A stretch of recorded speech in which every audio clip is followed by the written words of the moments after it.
The October 4th meeting, the Rockport School Committee is now in session. This meeting is being broadcast live and recorded, audio and video for future broadcast.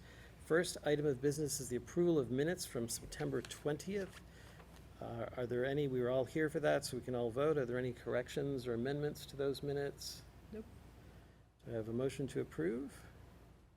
So moved. Second? All those in favor? Aye. Aye. Passed unanimously. Public comment. We don't have anyone in the audience tonight, so I think we can move right on to correspondence. We have no correspondence, but we do have one item in personnel, the return of a former employee. We do, so we'd like to welcome Holly O'Connor, who is hired as a paraprofessional in the elementary school. So welcome, Holly, and happy to have you with us. Great. Student Advisory Committee updates. So we have a new reporter tonight, Jackson Altieri. Welcome, Jackson. Thank you. So for the high school, the cast and crew of Xanadu are working hard and preparing for the fall musical. Fall sports are up, with the boys soccer winning last night's game. Guidance is gearing up to host the PSATs later this month for juniors and select sophomores. Teachers have engaged in dynamic conversations and personal development around the new core values and are excited to work with Northeastern University this coming Tuesday as part of a two-part series on addressing hate in schools. The personal development sessions will be followed up with a two-day student workshop later this month for 25 students of all grades. Seniors in the midst of a college application process in RHS has hosted several colleges this week, such as Vermont University and upcoming UMass Amherst. RHS music students have also been working with Ten Tumbeo, if I'm pronouncing that right, which is a fresh and funky Afro-Latin American Caribbean band, including a Latin American Grammy-nominated artist. And for the middle school, the elections were held recently for student council, which includes 4 officers and representatives from each homeroom. And on Thursday, October 19th, the 4 officers and one representative will be traveling to Southern New Hampshire University for the New England League of Middle Schools and the Student Leadership Conference. In the elementary school had Picture Day yesterday, and before and after school activities such as Lego Club and Juggling Club have started this week. That's great. Great. So, Mr. Chair, we welcome Jackson. We had talked about rotating the seat a little bit. I know that the Student Advisory Council has started to meet regularly, and Principal Rose and I have an email out, actually that went out today, I believe, to try to schedule our presence at their next meeting so that we can get leadership, adult leadership together with student leadership and really kind of bridge that gap. And then once we have a schedule in place that they've agreed to for their meetings, we'll be able to come back to the school committee and maybe you can give them an update on the schedule so that I think once a month the hope is that one of the school committee members will rotate in so you'll have that connection as well. All right, that sounds good. Full access. Thank you, Jackson. That was great. As always, you're welcome to stay for the rest of the meeting. There's going to be a kind of meaty review of MCAS scores later on. But if you have a large amount of homework, you're also free to go. It's really your call. I think I'll stay here. Excellent. Thank you. So we're going to subcommittee updates. The Policy Subcommittee has been continuously busy on their latest project. So we're going to get a progress update from Mark and Amy, I think. Sure. So yeah, Policy Subcommittee met again earlier today, actually, reviewing Section H and Section L. We voted to bring those to the full committee for a first read our next school committee meeting. We're in the process of reviewing Section K, which is a larger section, so we will continue that our next Policy Subcommittee meeting. And that's the status of where we're at right now. We have a first read tonight on one section and a second read on another, I believe. Right. I wanted to just, as we've been going through these policies, a couple things that have really stood out to me are that when we're making changes, a lot of the changes are around the idea of policy, not procedures. And so things that seem to be more procedure-based, we're sort of striking out and just keeping the policy ones. That seems to be one area where we really seem to focus on. And also taking mass recommendations. And that those two things seem to drive a lot of our decision-making.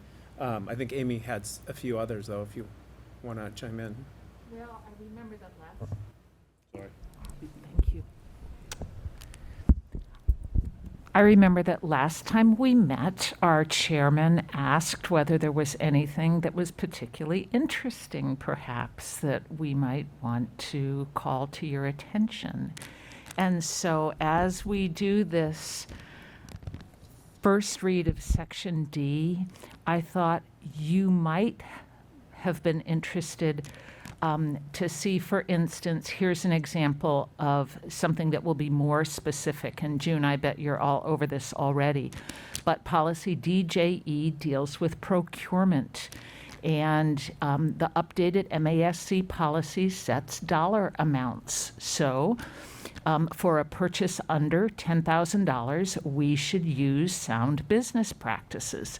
If a purchase is between $10,000 and $50,000, we should ask for 3 bids. And if it's more than $50,000, then there's a separate process for that. And so that's MASC language, and that's an example of something that's a little bit different from what we have. And I don't imagine that's a surprise, and I would imagine that's the kind of thing that happens all the time. There's also a policy, DJF, around local purchasing. We wondered where that had come from.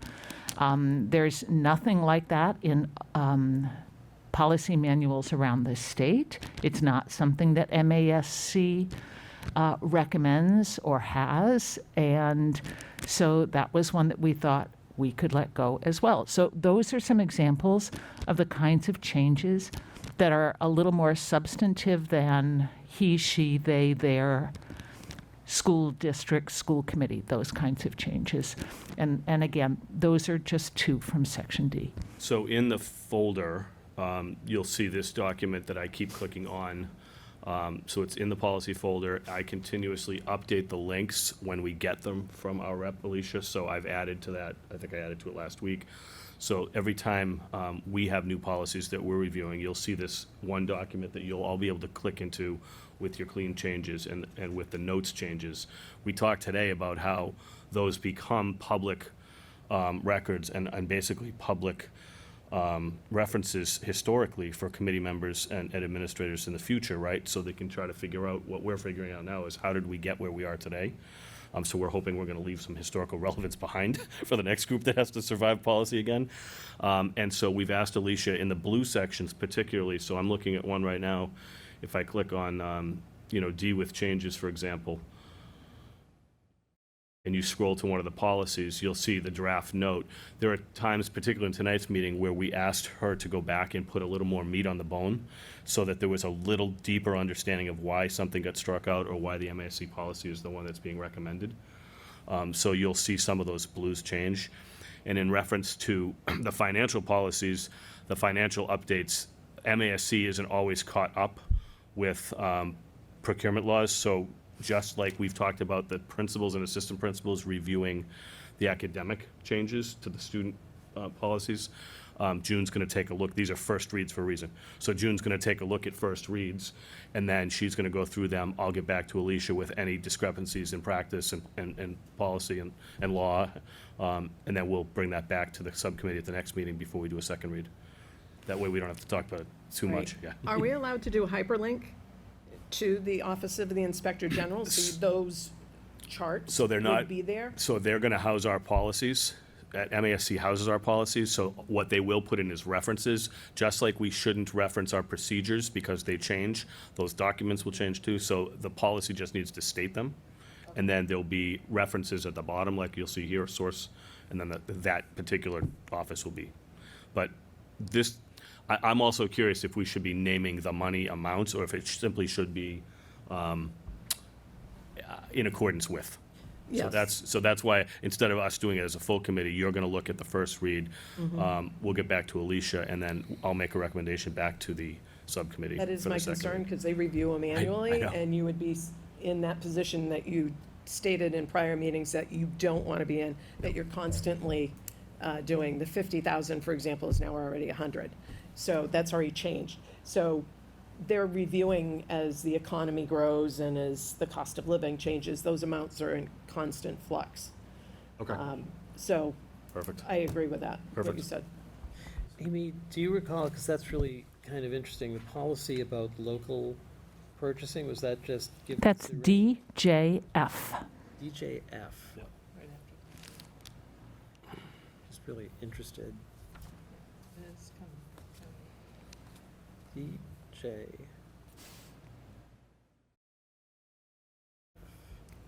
I can pull it up for you Oh, there it is. eventually. Interesting.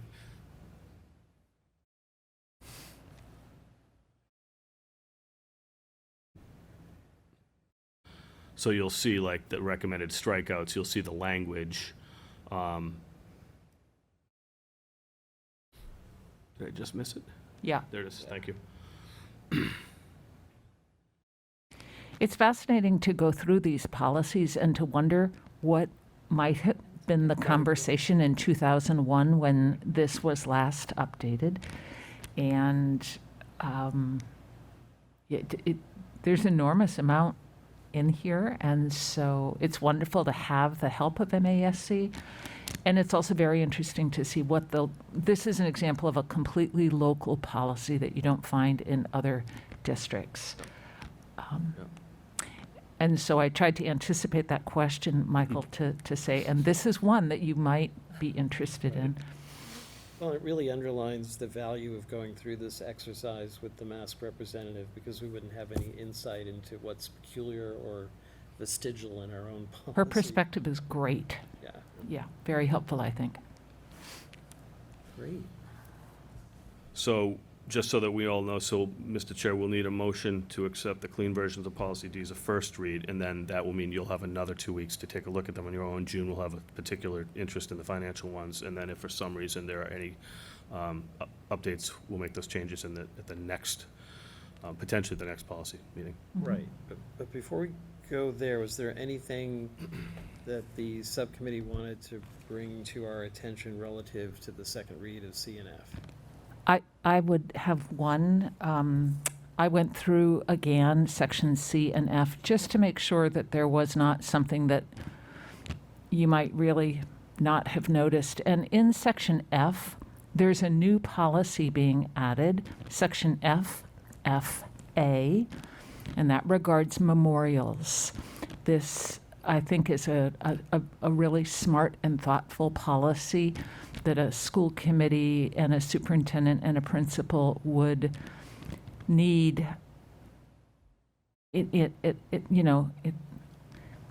is the policy about naming parts of places as a memorial for somebody who's passed away. And so we thought this was a good policy, and it is a policy that you'll now find across the state. It's very, very brief. But it gives us some guidelines in a situation that's very difficult. And it would be new to Rockport, so I thought it was worth mentioning. That's a great one to point out, and I know we have a professional social worker sitting here, and there's a ton of research around the potential negative impacts long-term over classmates, adults who've worked with children for memorializing permanently. So this is, I think, in absence of a carefully thought-out policy, really good-hearted people could make decisions that don't actually help support the social emotional needs of the people involved. So thank you for pointing that one out. Right. We haven't told anyone who's listening or sitting here who hasn't gone through the policy manual. So C is administration, F is facilities development. Do you recall, Mark or Amy, so there's the memorial policy. In terms of naming parts of the school for individuals who maybe are not deceased. We did talk about naming facilities. I believe there's a section on naming facilities such as new schools, and there are sections about gifts and received gifts and advertising and whether names are connected to that as well. So we did talk about my outsider looking in opinion, that there seems to be a real heavy historical pattern of dedicating classrooms, hanging plaques outside of spaces within buildings, that, we need to tread lightly on history and relevance, but at the same time, we might want to be moving forward with practices that are, looking out for students and adults socially and emotionally. So you don't want to undo anything that's really been done in the past, but if you've been in our buildings, you'll clearly see that. There is not, to my knowledge, there's no policy that talks about that particular practice.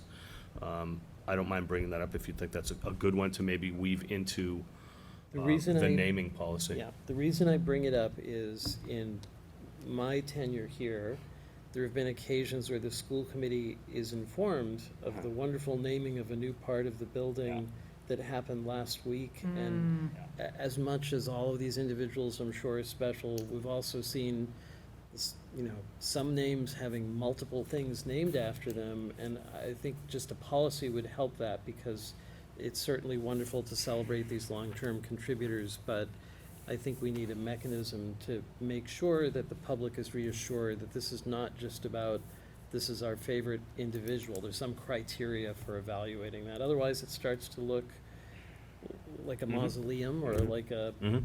yeah. And looking at this policy FF, it does seem like it addresses classrooms, auditoriums, gymnasiums, or subsections of those things. I thought it did, I just didn't want to be wrong and It's the, read it out loud. It's the second, the last sentence of the second paragraph. So I think would that cover it? Or are Building there other- structures, facilities, existing structures, facilities. Subsections of existing structures, classrooms, auditoriums, gymnasiums. Are there other things we're thinking of that I think that's pretty much? pretty, and and I think the spirit of the policy can be interpreted there too. Right. So let me, if you're okay, I'll ask Alicia if we feel like FF covers that. Yeah, Is that and okay? it looks like that second paragraph, it really addresses what I was concerned with, where Okay. we have the authority to name it, we'll be And reassured rename. about right. We'll be apprised of the process that's being proposed for that naming or renaming, so that sounds wonderful. I mean, you use the word mausoleum, and when I first walked through, I'm not sure my brain went to that word, but I do think it was the first thing I noticed was it becomes this walk down memory lane in a way that's fascinating, and the next generation of adults and kids don't necessarily have a connection to that, and so you do have to have some fair balance when you do that work too, so. All right. Okay, so it looks like we are now moving to a motion to accept the clean versions of policy D as a first read. Do I have a motion for that? So moved. Second? All those in favor? Aye. Passes unanimously, and then we move on to looking to see a motion to accept sections C and F in their form as presented. This is a second read, sorry, of both policies. Yes, and I'll make that motion. Thank you. Second?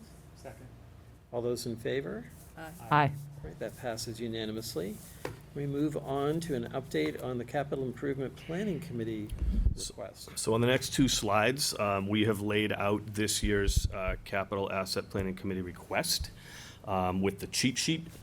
If anybody is so inclined to read the backup, the procurement information, I have the hard copy of the copy that was submitted to the town hall. So that is here if you guys want to flip through it, but this is basically the cheat sheet version. And I'm going to have June kind of step us through each of these, but I'll toggle fast just so that you can see that all 6 of the major asks are on here with the total estimates based on the quotes.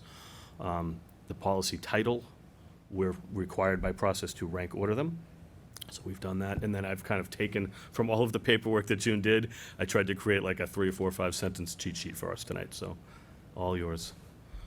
Okay, so we have 6 for next year that we're asking for a total of $320,000. The first one, priority 1 for us, is to finish off our blind replacement project. This would be year 2 of 2. This year, we are replacing all the blinds in the middle school, high school, and then next year, we will replace the blinds in the elementary school. The importance of this is not only for aesthetics, but also for ALICE protocols. So we figured to finish this off, and the good news is the quote came in lower than last year's initial quote, so it's nice when something's less.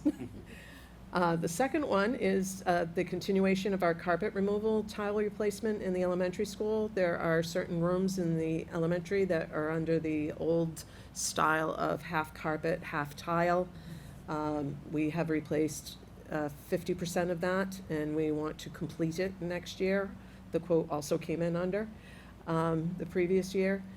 For many reasons, ease of cleaning, potential mold, allergens, and also the carpets are threadbare at this point. They've been there too long, and it's just time to have a more standard look throughout all our classrooms. So that's why that's at priority 2. Priority 3 is our HVAC systems, otherwise known a lot to people as mini splits. There are several office areas that have year-round employees. And in the summer, without air conditioning, the temperature can go up and over 90 degrees, pushing 100 and some. It's not healthy for all the equipment, especially the technology equipment, and as well as the people. We do have some wall-mounted units in some of those areas. Right now, they are at the end of their life cycle, and some are not working. So they have come back with this proposal that they would be installed in the ceiling instead of the wall, and they would provide heat and cooling. Especially down in the middle school, when you get below ground, there's no sunshine, and then they have a staying warm problem, where if you're upstairs facing the fields, you have a needing to open a window in February, and that obviously is not energy efficient. So this would hopefully solve these problems. We've decided, because of the cost, to break it down into a 2-year project. Year 1, we will address central office, including superintendent's suites, the special ed student services, and our elementary principals area. That is the cost of year 1. Year 2, we will tackle the middle high school, the principals' areas, and the professional offices. We are thinking of doing that in year 2 because with our new model of educating the middle school, high school format, we're not sure necessarily what the space configuration, who is where. And I'd rather not have something installed and then not be the appropriate use when we decide in this new scenario, this space should change to something else. So that's why we've focused on year 2. June, can I ask just one Sure. oddball question about the heating units that will have heat coming from the ceiling? So obviously heat rises. Are these blower motors or radiant heat or? Yes, they're like Mitsubishi is one of the most Forced fan common blowing- brand names. Blowing it down. Yes, Okay. yes, It's a good question. yeah. Okay, now for number 4. No, it's all right. This is a long one. There's a lot of backstory. Mark will probably want to fill it as well. Our multifunctional school activity bus. Those are our white student activity athletic buses. We are currently on the quest for a gently used one that would add a 3rd vehicle to our fleet that was approved at last spring's town meeting. That is a challenge unto itself. We've had, I've reached out to 10 companies. No one seems to have them at all. And the new ones are you have to place an order and then wait, just like the school bus situation, the yellow school buses. So after much searching, we had located 2. One was our bus company, Anderson Bus, that we have purchased buses from in the past. They had one, but it didn't meet our criteria. It was a 2012 with 90,000 miles. And I recently found one that did meet the criteria, a 2019 with 10,000 miles in Tennessee. Field trip. Yeah. So actually, in your warrant packet is the deposit, a refundable deposit if we find that it's not satisfactory, to hold that vehicle.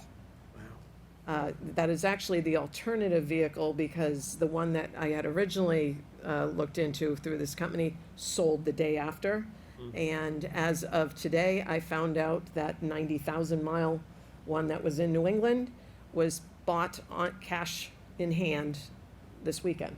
So It's Wow. not available. They're going Yes, like so they're hotcakes going right out the now. window. The other problem on this is that our original activities bus, which is from 2002, and we refurbished it probably about 10 years ago, that, we have been informed, that is now being taken off the road per our town mechanic. It is no longer of any use or life and is not safe for children nor adults. So now, we are down to one. If we get this used vehicle, we're back at the two, which defeats the purpose of the town approving it as our third. So that's why we are asking for a brand-new one this spring to replace our original 2002. And as you can see, the price has gone up tremendously. A brand-new, when we bought our current one that's in operation, we paid about $65,000 for it, brand new. They are now the same cost as a yellow school bus. Wow. We had also looked into the alternative of what are called transit buses. You see them quite a bit. They are more of a van with the sliding door. They meet all the requirements. They have handicap lifts. You can design them however you want. We have been informed by our insurance provider, agent, that those are illegal. So even though you may see them being driven around, those are not acceptable for school use, according to our insurance agent, and so they will not. And that's unfortunate, because we did have quite good luck with finding some of those. So we had to scrap that and go back. So we will be asking for a new one with probably, it will take over a year to even receive that after we sign a contract. So this, if we are approved for this, this bus probably will not arrive till late fiscal '25, early '26. But we feel it's very important to request this for the same reasons as the last one. Confident in finding drivers because they're not required bus license. Also, even charter buses are having problems getting new equipment, getting bus drivers, and their rates are going up. So even if you can get a charter. Right. So I think if we have 3 in our fleet, we have a lot more options and less need for charters. There's a serious transportation concern across the Commonwealth right now. I mean, most of you are aware of this already, but for the public and for our new members, 2 or 3 bus companies. We own our own buses and employ our own drivers. That's not the norm, right? Most places subcontract that out, and the small companies that pick up those subcontracts almost monopolize particular regions, and they actually don't even bid against each other in those regions. Their business model is predicated on, I own 30 buses, I'm gonna put 30 buses out on the road, I buy 5 more, my business model gets destroyed. So right now, regionally across the Commonwealth, you're seeing a lot of that where there's actually no bidding. You put the bids out, you open it up, and it's the same company that's been with you for 30 years. There's no competition at all. Secondarily, as you know, we made a move last year to pay our bus drivers more in Rockport just to try to either retain or recruit quality drivers. Districts just continue to think about that option, and bus companies continue to think, because there is not a plethora of people who are willing to drive buses. So this transportation strategy of having these vehicles really helps us keep transportation costs down. We haven't talked about user fees in the short time I've been here, but I don't want to be in a position where we're talking about massive user fee increases or transportation costs for field trips and other school activities in a public school unless we've exhausted all possibilities. So getting our hands on 3 and ultimately maybe 4 of these down the road, even if we do bite the bullet someday on one that has 70,000, 80,000 miles on it for 20 or 30 grand, or 30 or 40 grand, might actually be cost effective to the budget and to the district in doing that in a 3 or 4 year working order. So the amount of time June has spent on this particular project is probably just not believable, along with everything else that she has to do. We don't have full-time transportation coordinators or anything, so she's often going back and forth with vendors, and how quickly I hear we got one and then I hear bang, it's gone. So Right. thank you for doing that. This is a one small conversation in a big conversation about transportation that Rockport's going to continue to have, I think. So best case, 3 buses by 2025. Worst case is right now, where I imagine One. people are fighting over one bus to get to all the activities. And we're going to exhaust a lot of other funding sources because of that. John Parisi has forged a really nice working relationship with Gloucester, so when we've talked about partnerships, I'd like to thank Gloucester. They're cutting us a very nice deal because they have extra buses. Let me rephrase that, they have more buses than drivers. Right, is that a better way to say it? So because of that, when we are hurting, if we can supply the driver, they're supplying the bus at a really, really low cost comparatively to if we had to buy a bus for a trip. I don't even think I'm exaggerating that one sports trip might have cost us $700. Very easily. Very easily. Very just for easily. one run on What one used to day. cost $350 to $500 is now the $700 to $1,200 range.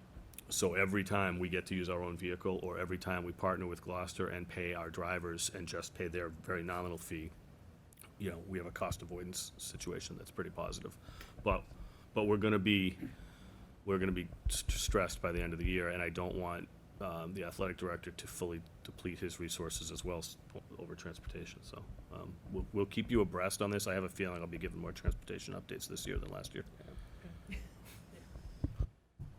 On to kind of a creative, next one is the electric multi-purpose vehicle. The backstory is our lunch van, which is 20 years old, is done. What is our lunch Our van? lunch van transfers food and supplies from our main kitchen in the middle school, high school, over to the elementary Ah, and back and forth. Yes, it can go, it is street, registered to be on the street, so it could do something else. But that is its primary focus, and that's why we've been able to keep it for 20 years. But the body is gone. And it's time for a new one. So Mark suggested that we look into an electric multi-purpose vehicle. And you had seen them at SNHU. Yep.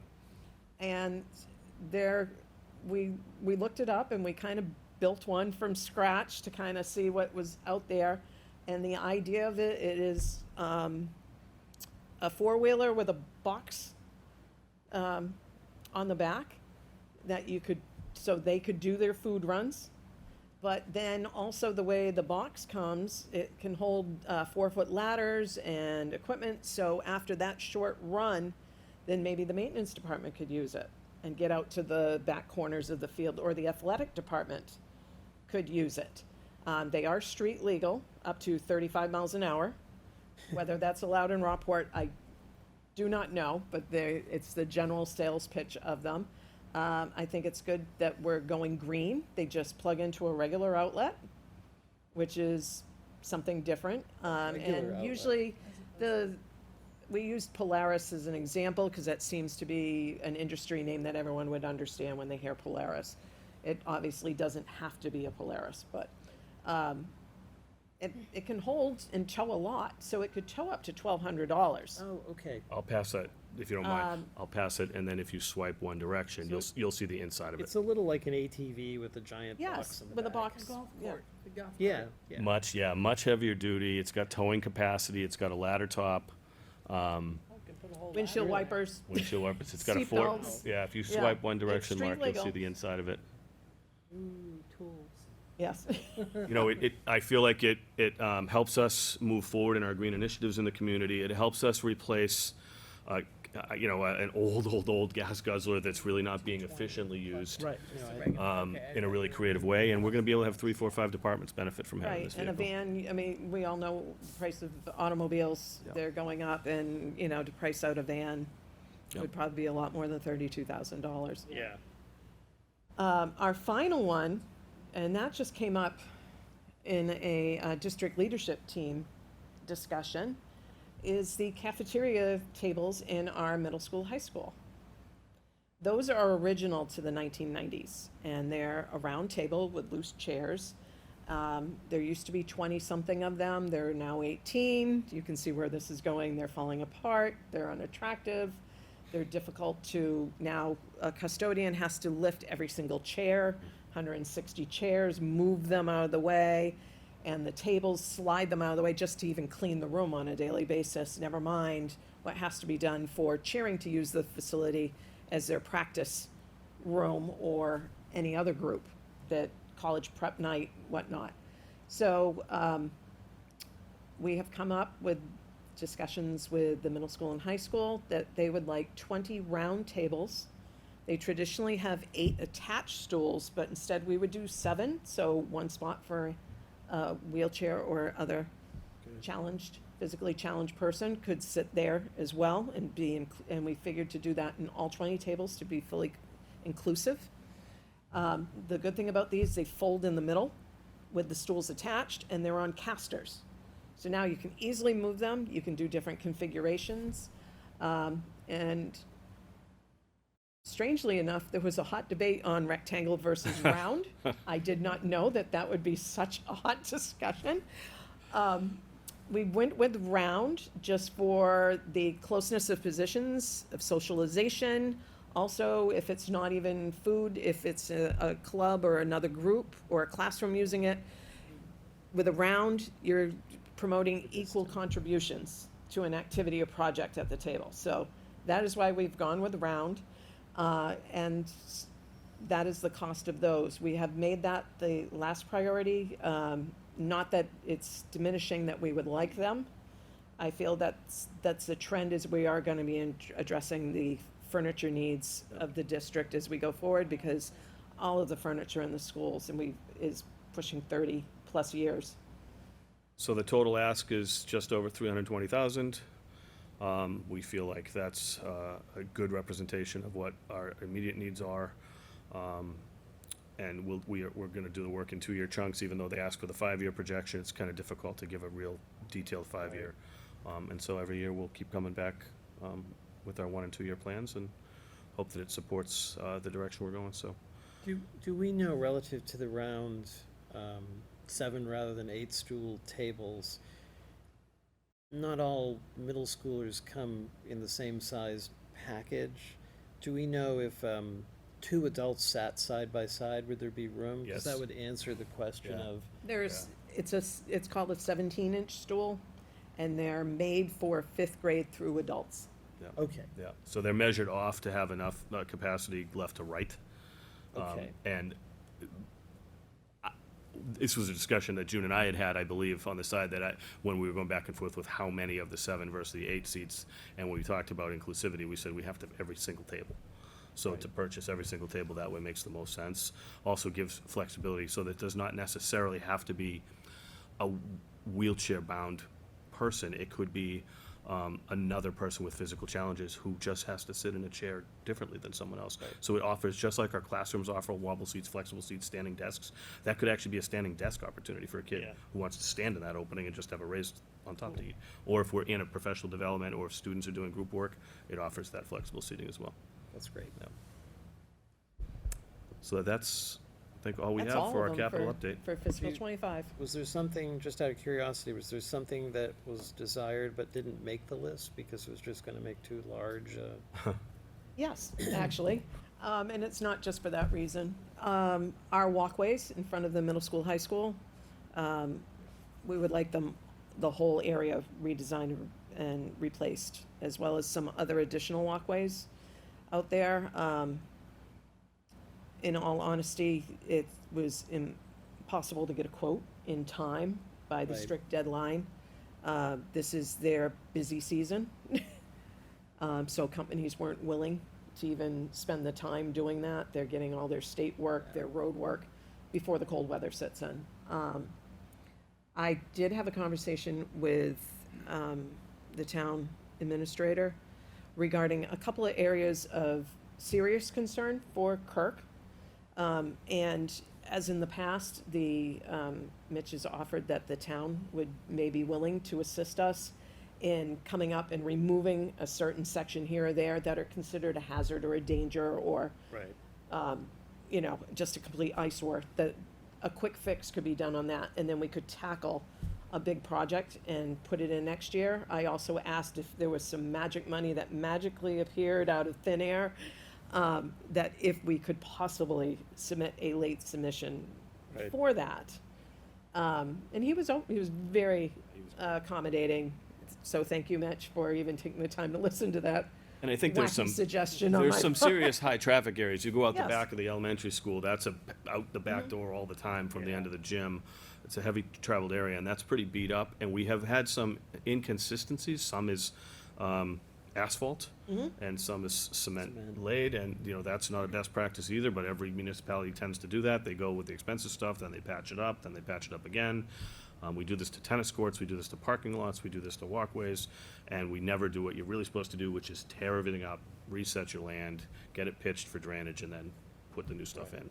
So ultimately, we'd love to have a really thoughtful look at the whole campus, as far as what, you know, everything from parking lots to walkways, to entryways to the buildings. But that's, I think if we can buy ourselves a year, that means we can do that work this year, spend some time when they're not in their busy season to get real quotes and come back to capital asset with a really focused plan. Right. And I think also, just on the thought of furniture and whatnot, I think it's foolish to just throw something out there without doing a real deep dive analysis of what truly is needed, and prioritize the needs. Is this really, it would be great to have, or we're desperate to have it like the science rooms were? It's more than time to do it.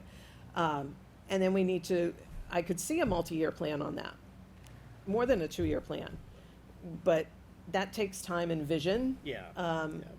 And discussions, and we are switching from a middle school, high school to a combined 6 through 12 Right. model. So to me, that's a waste of time and effort to even go through those until you know what the design is of the facility.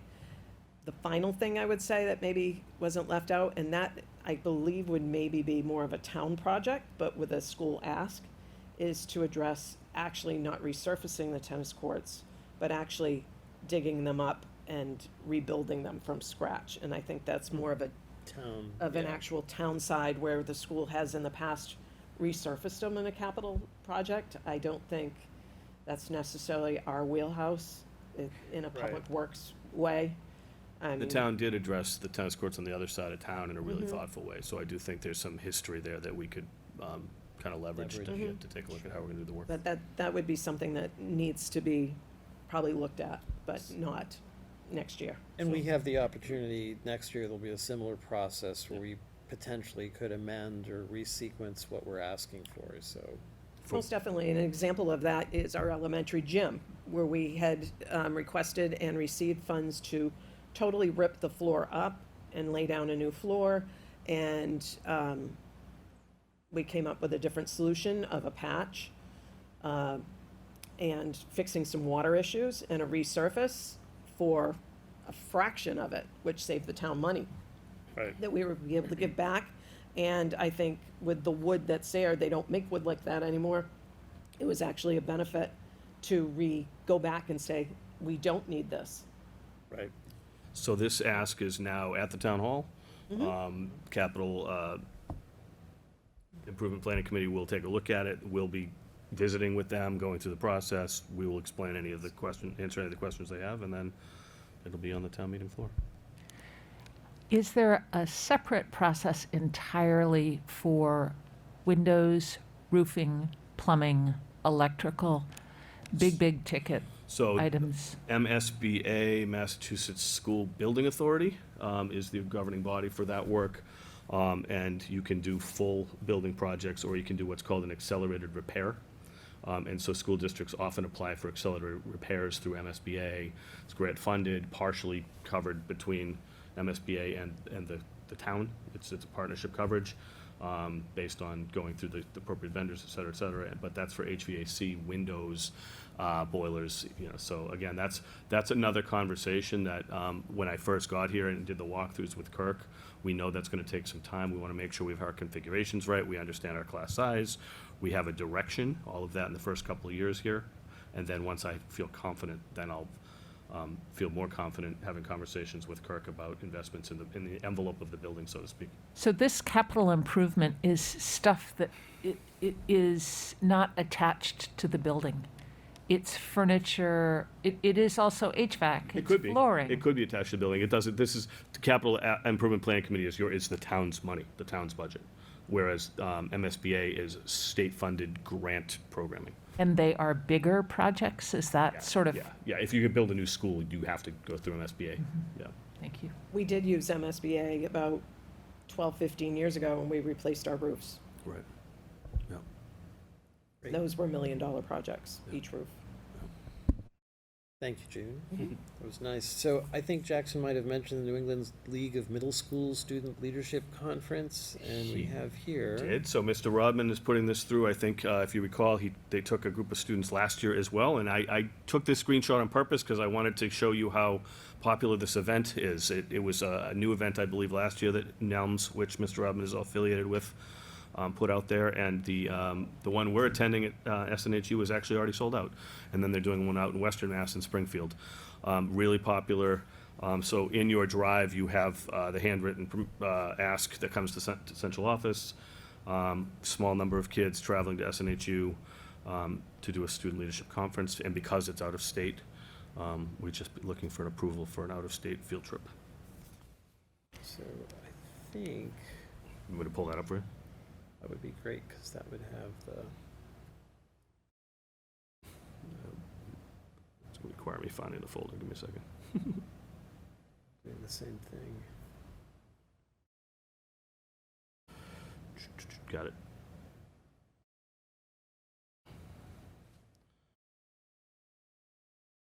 So it looks like the appropriate number of chaperones, Yep. there are 2 Plus Mr. Rodman.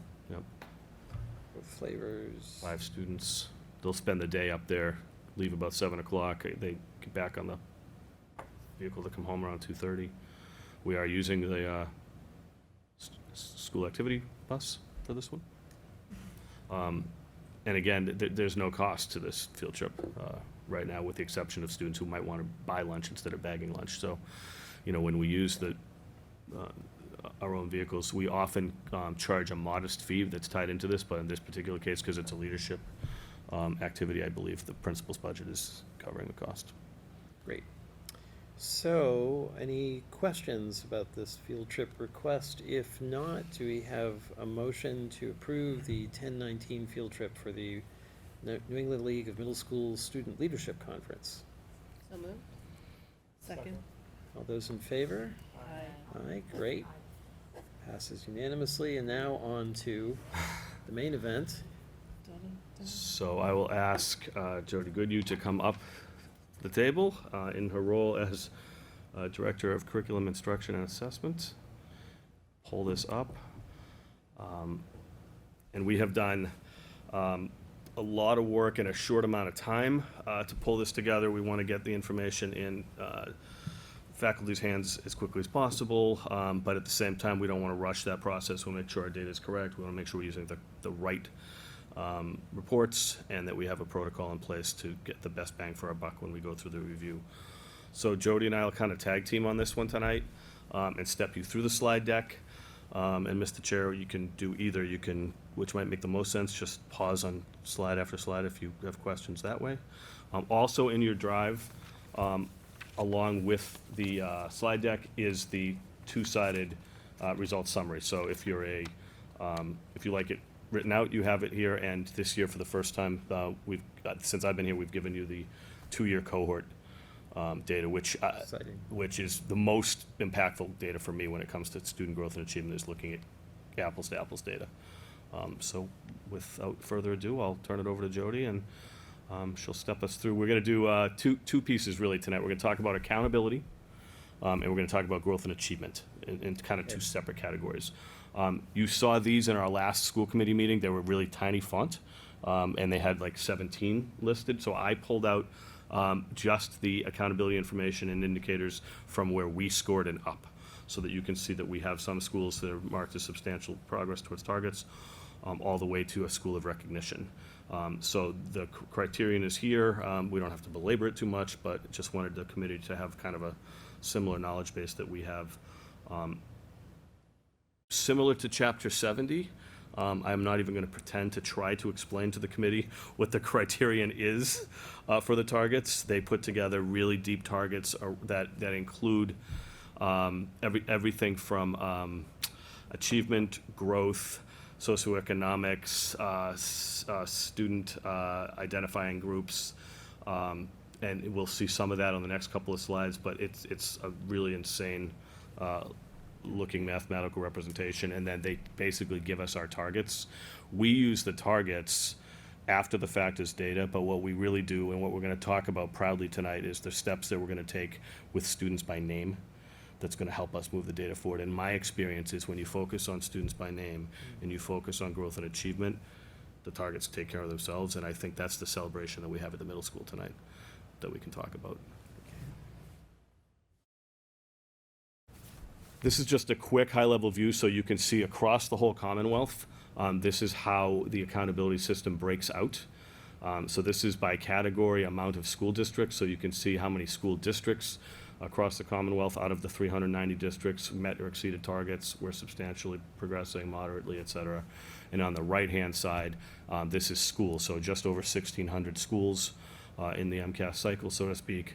And I draw your attention again, as I did our last meeting, to the arrow that Rockport Middle School has been identified as one of only 66 schools out of over 1,600 in the state as a school of recognition.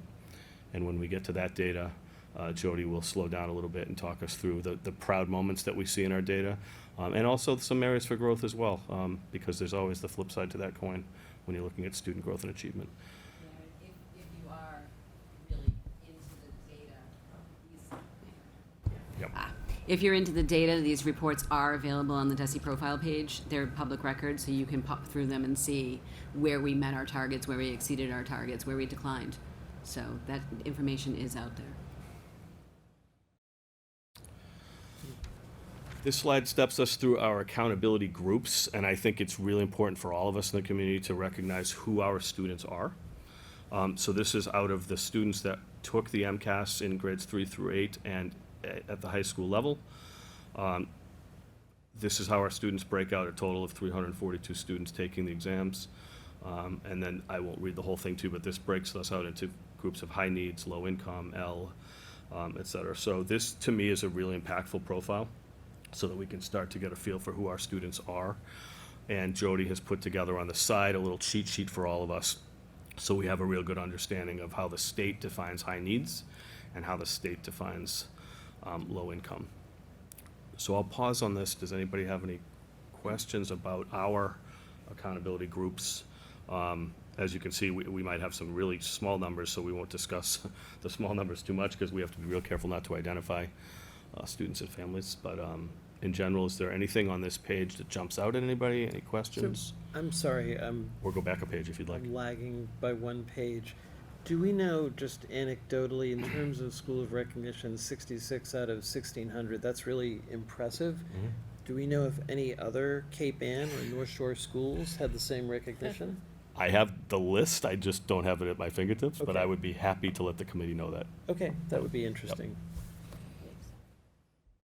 And then, just to make sure I'm reading this correctly, so essentially, for example, and I know you're about to define what high needs are, et cetera, or just have that discussion, is this saying that roughly 50% of our high school students are identified as high needs? That's Or- the one grade level.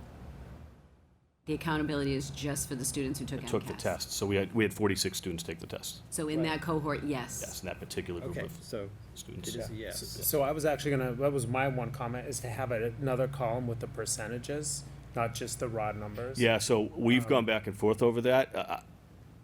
So I'll tell you my opinion, and then I will respectfully let you come back at me, I think. In Rockport, using percentages sometimes is less helpful to me, because when you say, somebody sees 10%, where I live, we have a high school in the town I live in with 1,600 kids. So when they say 10%, that's 160 kids. When we say 10%, it could be 4. So I like to show you it's 4 kids. We're gonna focus on 4 kids by name and need. I actually could meet you halfway and do both if you think that's helpful too. I'd have no issue. I think both, because the flip side of that is sometimes you say to yourself, oh, that's only 4 kids. But 4 kids might be, Sure. is almost 10% Yep. of the high school kids who took that test. So I think it works both ways. Okay. So I think having both. Fine. Yep. For future, not, No, I get Yeah, it. yeah. Yeah, I get it. No, I think it. So I'll use percentage clarifies. and student numbers. Okay, that's great. And then the other thing that's I think that really pops out that's interesting about this, maybe for those of us who aren't in the classroom every day. So this is saying grades 3 through 8 more than 25% of the kids are in a low-income bracket.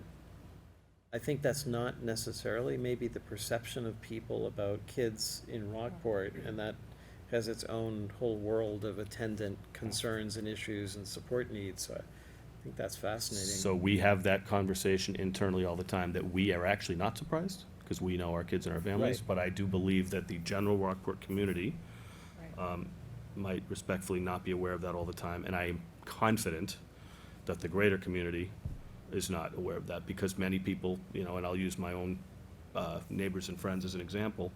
Wow, you got a job in that beautiful little oceanside town with those big houses on the water. That's what Massachusetts sees when they come to Rockport. We have to see much more than that as a school committee and as a group of educators. So I really appreciate you actually pointing it out, because it's an important storyline. Yeah. And without going too deeply on the students with disabilities, everybody in this room knows that that is a broad spectrum and a broad definition. Right. So, you know, it could actually be disabilities that don't actually impact the student's ability to perform well in an exam at all. But that's how they're identified. All right, so you want to run through a couple of these? But this is the overall, I can't see that. I know, I'm sorry. It's the best shot I could get of it. This one is the overall district. It's the front page. So when you look at this, every tab, you can look at this overall, you can look at this by student group, you can look at it by detailed data if you're in the DESI profile page. But this was just putting everything in one spot for you, to let you see that overall as a district, 70% is a really good score, substantial progress towards our targets. And we don't get that overall accountability percent for the district, we get it by school. The high school really had some great progress in the areas of growth. Just to highlight that, if you delve down into the data, they also really gained in completion of advanced placement classes, and they scored all the points that they needed to score in the area of high school completion pieces. The middle school, the achievement was the key. They got all of the points in the area of achievement for ELA, math, and science. So that was a big difference for them. And in the elementary school, math achievement, growth in ELA and math, and our chronic absenteeisms were the things that were exceeding and got us the points to get us into the substantial areas, and for the middle school to get the School of Recognition. So on the slide in front of you, that's what Jody's talking us through. You can see how many total possible points across the board in 4, and how we did in each of those areas. And then we can drill down in that data even further to get an understanding of the why, so we can continue to do good work or address some concerns. The chronic absenteeism, you'll see that we earn no points at the high school in that area. The state defines that as 10% 10%. in a school year. So if a child, and I say this as a parent and an educational leader, but as a parent for many of us right now raising school-age children have conversations about mental health days with children. And they are real, just like they're real for employees in lots of industries. The state has not recognized the shift and the impact on mental health that coming back to school has had, and the world that our current students live in.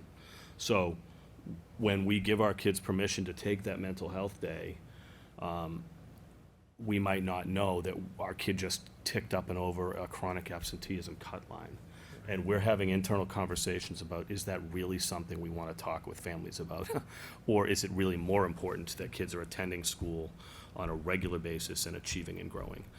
So I just want that on your radar, so if anybody wants to know why they see 0 there, it's a really fascinating conversation that we're going to continue to have across the Commonwealth, I think, until the state decides that they're going to redefine how they account for chronic absenteeism.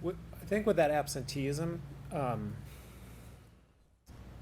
sure you've looked at the data about how many, like, is it just a subset of students who are meeting that threshold of those days out of school? So is it I don't. Is it, I guess one of my questions, is it, how much of it is those mental health days taken kind of randomly? Or is it a certain number of kids who are chronically So not all of absent? us as parents tell the school Yeah, that that's really why the kid's out. right. Did I just out myself there as a dad? Right? I mean, so we know what we know. We know the kid's not here. Yeah. We also could tell you it's probably not subsets of certain types of students, for example, if we're looking to drill down that way. Yeah. Most important, Jody's other role as an assistant principal, she can speak to that. It's about communication and it's about relationships with families. So if we start to see patterns over time of absenteeism, it's really about the school counseling team and leadership team and teachers who are connected to those families, working with families. And I think it's also is partly school culture, and I think it can almost, I think the school could have some initiatives to make it part of like a spirit week type of thing, and make it more, not just a one spirit week a semester or year, but more of an ongoing effort to help try to increase. And my other question is, on those points, is it on 0 to 4? Like you can get 1, 2, 3, or 4? Yes. And how much of a difference would a 1, 2, or 3 make? Maybe not reaching a 4, but It's all depending on what target was set for us based on where we were in the past. So it's, They'll reset our targets based on this information. on this information. So And we'll any have- improvement would be beneficial. Yeah, and honestly, it's, And I guess it's a one of the other double-edged sword, questions, right? Because if we scored really well, Right. like the middle school targets are gonna, there's gonna be an expectation Right. that once you've done good work at a school, you're gonna continue to do good work or better. That's the way it works in Massachusetts. yeah, and the categories are different between achievement versus growth versus Right, chronic absenteeism. It's like a 0 point can be you declined, and Right. a 1 point could be you stayed the same. I So guess, you really, yeah, that kind of my other way to phrase that, I guess, is how much in those indicators, how much does a 0 hurt, I guess, was another way I was thinking of it. I don't know. I think it's worth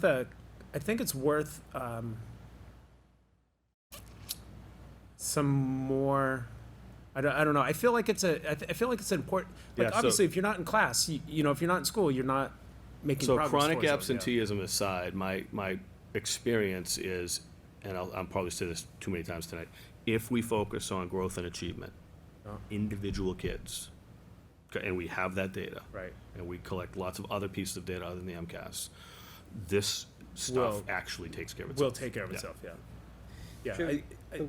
I like that reminder, yeah. And there's more to come at another meeting, so. Jody, can I just ask a clarifying question from the previous you page? can 'Cause I want to try. make sure that I'm equating the right percentages. So just from a top sheet level here, progress towards improvement targets in the third block down is 70% is substantial progress towards targets. That's essentially our grade across the district. And then they consider 75% or higher the number for meeting targets. for substantial progress. Right. Yes. So sort of just the big picture, the headline from that page is, okay, you're really close for substantial progress, but not quite there. 75, right. And you have to take into consideration, it's pulling Absolutely. all 3 As a schools in. district. Yeah. I just wanted to make sure I was Yeah. reading, okay. High school was pretty stable. The middle school, even though they're a school of recognition, that was an 87% towards their targets. They met or exceeded. Their percentile overall is really only 68, which is 12 points higher than they were in the last accountability. Whereas the elementary school made a huge gain based on what they did with growth. They went from 37th percentile in 2019, which is a long time ago, to 60th percentile. So it all depends on what happens overall in each different school. Right. And in just a note on the absenteeism, the range of reasons is just stunning, because there are families that will go on vacation, there are children who are sick and have to miss more school. In the elementary school, incentivizing attendance may not be the best way to go, because it's not the child's fault whether they're in school or not, usually when they're in elementary school. So I just had a conference yesterday, a full day webinar conference on attendance across the state, with everybody weighing in on it. So this is the second year we've done that in a row. And do they exempt, I mean, in prior years, we've had presentations where it's talking about the social, emotional health issues, you know, previous even to COVID, where there's some kids where if they can make it to the school once a week, come in, and then leave, the complexity of their anxiety, that's a victory, even though they don't make an exemption for that. So that child who can barely come in counts towards that absenteeism number. But if they show up, they're counted as present. On our end, if they show Right. up, we'll take that as a, Yep. But if they're only Here. making it in once a week, you're True. getting 1 out of 5. So Correct. that's, somewhere in there is also kids who have very serious, they're not just going on vacation with their parents or being granted you've done great, kid, stay at home today. It's really, okay. Yeah, and we're veering way off of MCAS now, but the principals have worked together. They're coming up with some more restorative language and restorative letters that are way more positive about we miss your child. We're so, we really want to see them here at school versus we're going to file on Yeah, you in the right. court system. Okay, And so I- sorry, oh, I sorry. drifted. Sorry, I know we need to get back down. it's all right, go ahead. But I understand what Mark's saying, that if they're, Mark Lawrence, if they're not in school, they can't be learning, but I also think maybe that there's been a culture shift since COVID of not coming into school when you are sick.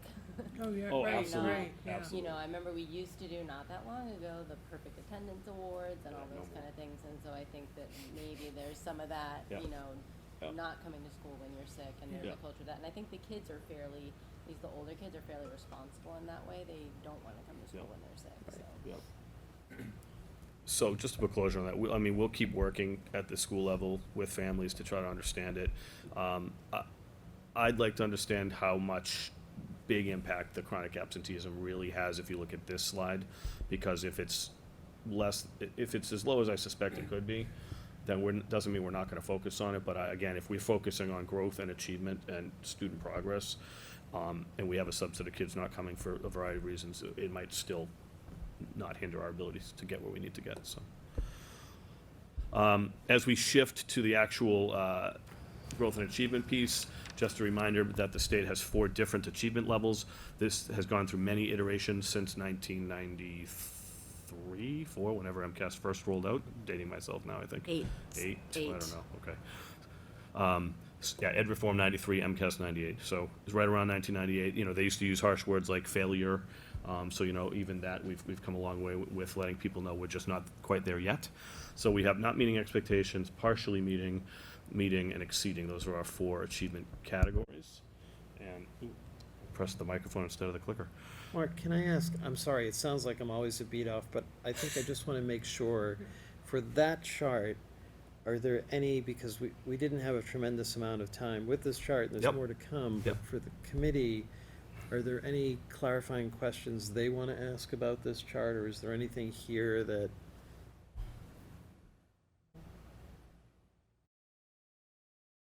What you're gonna see is the growth and achievement data and how that rolls up to Okay, impact this chart, right? This chart is the result, this comes after the equal sign. This is the Right. result of all the work that we're gonna go through in a minute when we look at cohort data.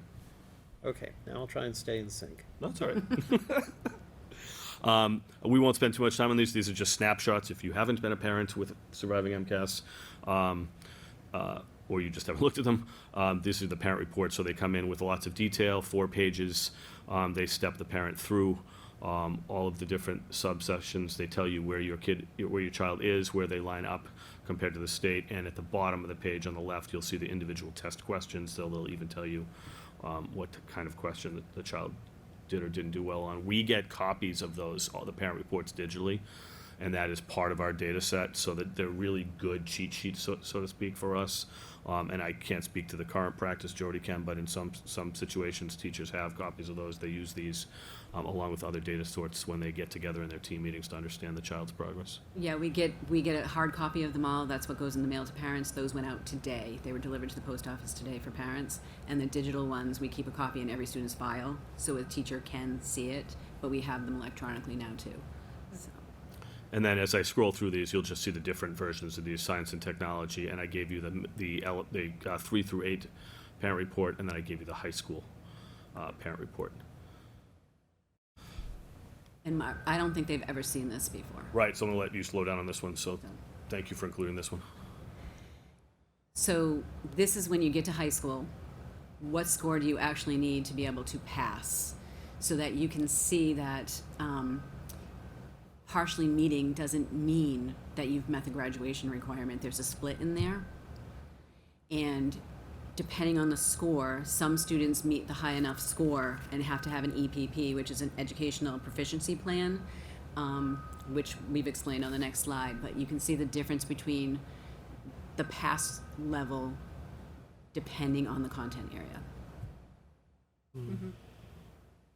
And I will tell you that the state continues to forge ahead, which is the Massachusetts way with the expectations around the scores. So we continuously see these numbers every 3 or 4 years get readjusted and the bar get raised a little higher.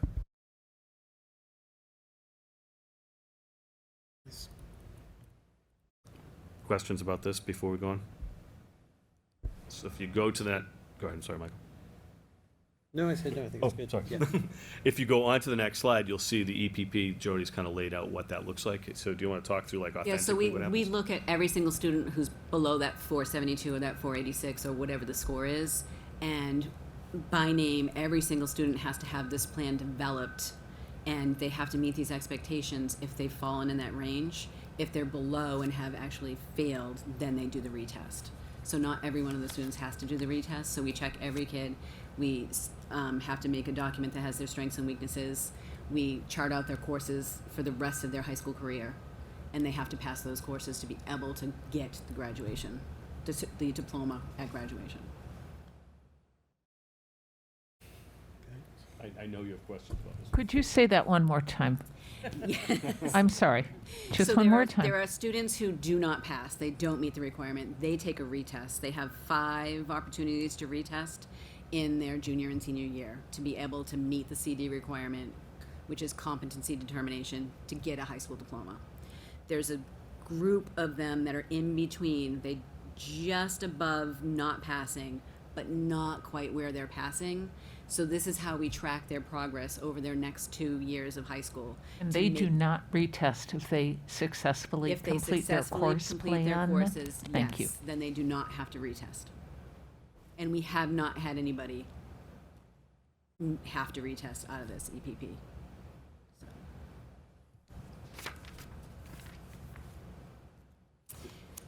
And this is what's coming. There's a shift to where the levels will be for passing. That ELA is coming up higher than it has been in the past, and that science and technology and engineering is making a shift to the new scores from the old legacy MCAS scores. The So- EPP will still be in play, it's just a little bit different score. So when you've heard and continue to hear us in the future talk about curriculum review and adoption, when you hear us talk about partnering with Keys to Literacy and all the other programs that we continue to look at, when you approve budgets that include Project Lead the Way programming, all of this is because we work and live and educate children in a state that continues to raise the bar of success, so to speak. So in order to do that, we need to continue to look at our programming, our instructional practices. So, you know, when Jody and I have conversations about curriculum and teaching and learning, that's one side of the coin. Amy Rose will also come in sometime before the holiday break to present to us about professional development initiatives, which you're sort of in the know about if you look at our improvement planning, but you've never had a deep dive on the professional development programming. So we'd like to spend a good chunk of time in an upcoming meeting around the professional development, so you have an understanding of how all this work ties together. But when we look at this and we see that they just continue to up the ante here, the research does tell us that when we have successful gains at the middle school and the elementary school, that takes the burden off the district. That's a weird way to phrase it, to really feel like their backs are against the wall with struggling students when they hit 9th and 10th grade. So when we can get kids to crack the code of success a lot earlier, we feel like we're setting kids up. So much of the data that we have in front of us tonight talks about some of the really nice growth and gains we've made, particularly at the elementary and the middle school in pockets. And so we do believe over time, as the state adjusts the bar, we're going to be able to make sure we have more kids jumping over it than not. So this is eye-opening just to know where the state's taking us.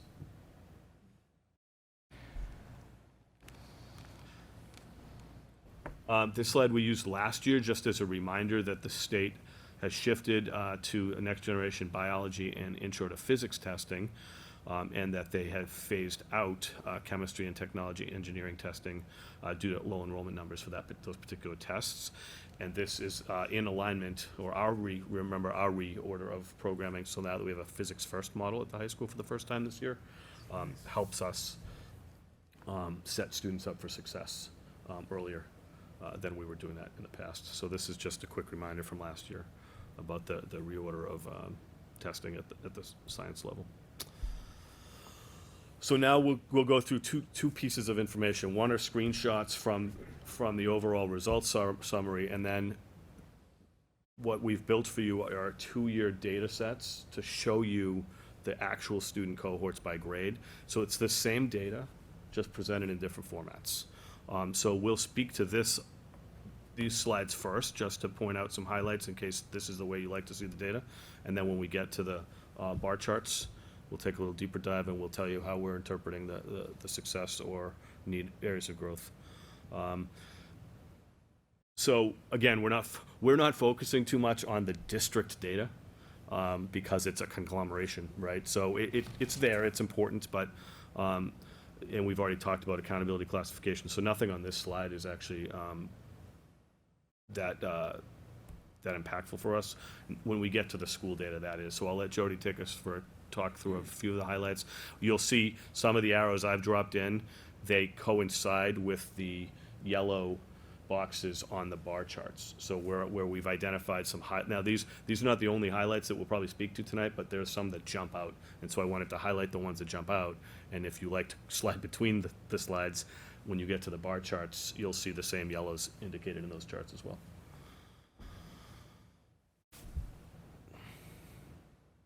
Okay. So we have it by grade, and we have it by subject. And if you take a look at it, we did the same thing that Mark did last year and compared it to the state differential, so where we're above and where we're below. And I am in the midst of struggling between looking at this, comparing third grade to third grade versus comparing third to fourth as cohorts. So my head's bouncing back and forth when I look at this kind of data, because for me, looking in here, that fourth grade English school, the meets and exceeds in fourth grade English is huge compared to where fourth grade English was last year. Last year, only 30% met or exceeded. So that's a great gain, but it's different students. Another area is that student growth percentile for fourth grade math is just phenomenal. yeah, and so if you remember this from last year, we talked that anything above 50% in student growth percentile is considered decent growth. So the way the state does this is, let's say Jackson and I both had similar scores and we lived in 2 different towns. I'm guessing yours would be way higher than mine. But if we had the same scores, they make a statewide cohort of students who have that same number or same number range. And then the following year, they compare that circle of students to themselves, and that's how you get a student growth percentage. So that tells you, so that's 70, so compared to other fourth graders in a like area, in like scores, they've taken all of our kids in chunks of like scores across the Commonwealth and compared them. That is an astronomical amount of growth. So while Jody, there's value to comparing last year's third grade to this year's third grade. That gives us lots of data around instructional practices and the impact of curriculum over time, because if we see 5 years of kids succeeding, relatively speaking, and we feel like we're doing some good pedagogical work and we feel like our resources are aligned and correct. When you look at cohort data, which is this work, and the bar charts, you can actually see the impact that we've had on particular kids by name and by grade. So both data sets are important. I tend to lean on the cohort data, and when I ask someone like Jody or myself to look at curriculum review and adoption and look at instructional practice, there is value to the other comparable data as well. Yeah, when you look at this from a classroom teacher perspective, those fourth grade students have moved on. So now they're focused on their new fourth grade students, so they have to use that test result from last year to help them improve for this year.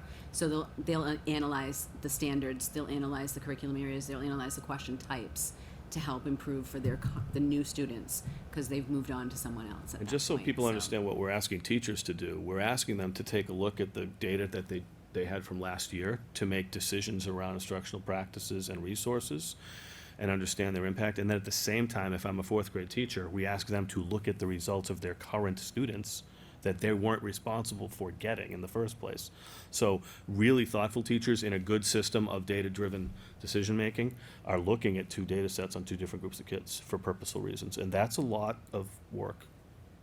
Can I ask about that? It is a lot of work, and not only is it a lot of work and you have to have time for it, it really is, I've worked with a lot of teachers on reviewing that data. A lot of teachers don't understand how to do that. So I'm wondering what sort of training you provide for that, not only giving them time, but the training about how to read that data, line item analysis, comparing cohorts, So- all that stuff. So I'll Yeah. pull up the analysis protocol that I showed you last year at the end of this if you want, because I don't think we included it in the slide deck this year. So what we do is right now, we're doing this presentation tonight, parent reports are out. Jody and I have put together folders with all of the data pulled. Jody and I will then go out to the district curriculum council, so we'll meet with the elementary curriculum leaders and the middle high school curriculum leaders, I believe next week, it's coming up soon anyway. I Next think week. it's next week. So we are gonna take the content leaders on a deep dive through all of the folders, and we're gonna step them through the analysis protocol. So it's like a train the trainer. Then those content leaders will meet with their content teams in common planning time, after school meetings, however we facilitate that. They will, by team, so if you're on the math team, if you're one of 4 seventh grade math teachers, for example, or you're on the math team 6 to 8, you're gonna do, the protocol analysis, and at the end, it talks about next steps and, areas of improvement. This year, we're gonna do something a little different than last year. This year, we're gonna have a check back in March and April, similar to what I've done with you with my goals, where I've given you a check-in. We're gonna get a check-in from them to say, how are we doing on going towards that before we actually take the next MCAS. It's a lot of work for them, and you're right, everybody has a little different knowledge base around data. Yeah. So Jody, can I ask just as an opinion question, when you look at the student growth percentages in 4th and 5th grade in mathematics, so we've had a lot of change up in materials and support software. Is any of that supporting the growth in these numbers? I mean, obviously, excellent teaching is there, Yes. but can we feel like there's a comfort level with those new materials helping to Well, drive this? in our math program that we used before the new one, Right. iReady, which this is year 3 now, was a really good program, was vetted, but of course, new and better stuff comes out with better technological components and the ability to do the stuff online that they couldn't do. So we put in those 5th graders, and the 4th graders would have had 2 years of that new program. The first year is usually getting used to teaching a new program. The second year, they're a little more solid. And, keep in mind, we did move a bunch of teachers around this year by grade level, based on their skill sets and team dynamics. So I do think in this regard, you're going to see some more improvement. I'm not thrilled with the 5th grade math meets and exceeds expectations. I would have thought that one would have been better, but when you look at that group of kids right across in all 3 areas, it's kind of pretty stable where they're at. This group will be the first group to have had FOSS science for 2 years when they take it next year. But these 5th graders that took it last year have been using a modified no-atom curriculum that we hadn't put any money into in years. Gotcha. So if you recall last year, that was part of the conversation around Right. going full adoption of FOSS for our Right. first year. And I don't want Jody to undersell the work that happened before I got here. So the committee approved a lot of purchasing, I believe, and professional development. The technology team supported a lot of that. So yes, it matters that you have current resources, and it matters that our instructional practices are sound. What's interesting when you look at 5th grade is that it's almost 60% student growth, yet we have a small percentage of kids in the meeting and exceeding. So that does mean that that group of kids by name was struggling. Right. And so we still have almost 60% in the partially meeting. That's not necessarily a proud number, right? Because you want many more of them above. The proud number there is, in a short period of time, from year 1 to year 2, 60% growth. Yeah. So you continue that trend, you're gonna see on the bar graphs in 2 years, Right. all those kids slide over. And they're pretty stable in fourth grade, 45% met or exceeded, and now it's 40, so it's down a little, Right. but it is pretty stable. So I'll move us to the middle school. Lots of celebration, lots of arrows. What jumped out at me right out of the gate was just all of the SGPs, 66% in ELA, 61% in ELA. So you all know we are making massive 3-year commitments with Keys to Literacy. We just adopted through the work that Amy Waterman and Jody did last year in getting us a state grant. So we just adopted brand-new ELA curriculum. We are partnering with Landmark around writing. So we are all in on elementary literacy in a way that we really need to be. With that said, what middle school teachers were able to do to make up for the areas is pretty impressive. And so I struggle as a leader to celebrate success in a balanced way, but because it's hard for me to do it sometimes, because I always tend to look for how can we improve. But there are some really, really nice highlights here. And I want the middle school staff to understand that, and I want parents of middle schoolers to understand that. Those 66%, 61%, 54% and 60%, those are high. When you look at how much higher in some of those areas we are above the state in growth, Rockport should always be above the state. I mean, let's think about the state and what that includes. But massive double-digit figures above the state is pretty impressive in a lot of areas. And most of those groups, you have more than 50% meeting or exceeding Correct. as well. Correct. And maybe I'm giving this out of order because we're not done at this point yet, but one of the things Jody and I talked about is making sure when she leads content leaders and teachers through the deep dive, particularly on the bar charts, how many students and who are they that are 2, 3, 4 points away from moving left or right, right? Or in this visual up or down. That does not mean we're not focusing on all students. It's how you focus on all students, is to make sure you've identified, okay, which kids are right there. They just need a little bit more to get from partially meeting to meeting. Or, ooh, this kid's just finally got to partially meeting. Right. Let's make sure we're holding Michael up to keep him there. So those are real conversations, and that's where when we do the protocol, that gets documented in the protocol. So, like, what are we looking out for and how are we doing it?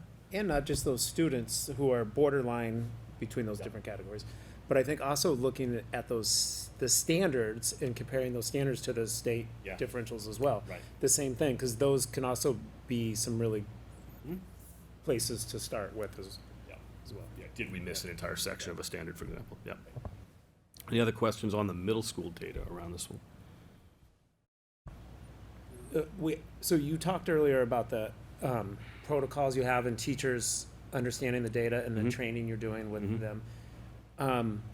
What about sort of the reverse of that? Taking the grades or the classes or teachers that have maybe the higher SGPs, finding out their best practices and sort of reverse engineering it for others. Is there some protocols in place for that? So I'm going to give you a careful answer, Yeah. because since 1998, there have been a lot of opinions about how the MCAS should or shouldn't be used, or how it is or isn't used across the Commonwealth. So I want to make sure we're using it to inform instructional practice, celebrate success, find areas for growth, without using it to identify strong teachers, struggling teachers, and right. So so the data can be used a lot of ways. I just want to make sure we're really transparent in how we're Well, using it. I and guess. don't lose sight of, it's Rockport. Yeah. So there's one seventh grade math teacher. There's teaching the one ELA like, in high they, school. they don't even have One the benefit teacher of teaches the geometry. right. So it's only the elementary school that we can look at classroom versus classroom. Right. Literally the only school we can do that with. Yeah. And still, when you think about the pedagogy that's taking place in places, there's still some best practices that are leading to some Right. improvements Right. or So right now, Scores. the professional development that I spoke to you about at the last meeting, where we're in the pilot with DESI, and then we have the consultant from Rebus working with our leaders. He actually, in his next session with the leadership team, he's going to lead them through protocols and practices around targeted look-fors. So if the leadership team knows, for example, Mark has strength based on some stuff we noticed in testing in A, B, and C, and they identify the look-fors, they can then create professional development. They can create teachers watching teachers and collaborative work around that carefully. Yeah. Does that make sense? Yeah, it's great. So yeah. we want to Yeah. tie supervision, Yeah. evaluation, observation to the Yeah. data a little bit too. Yeah. And I'm a social worker, not a teacher, I'm a professional educator. But I would assume that when you see, I mean, you're saying the kids grew this much in 1 year, but you might also say, I'm sure the sixth grade English teachers were great. Those sixth graders had 3 different teachers last year. Right. Right. Cycling through. Right. But you might also say the 5th grade teachers did some great work getting, so it might not, Mhm. you wouldn't point to like, oh, it's the 7th No. grade math teacher, even though. Yeah, I they're talk a lot great. about standing on the It shoulders of was- others. Right. Right? We all stand on the shoulders of others. And so, yes, you know, that's why an 8th grade science teacher, especially in a district that only has one, while it's great to celebrate success, you are standing on the success of others over time. And so in Rockport, that is really, really meaningful here because we have so few in each content area. So high school is, I hate to say high school is high school, it's a quick and, it's one group of kids, it's a small set of kids, it is high stakes, unfortunately, in my humble opinion. But again, I think the student growth percentage in this particular group of kids in mathematics is really off the charts, that 65%.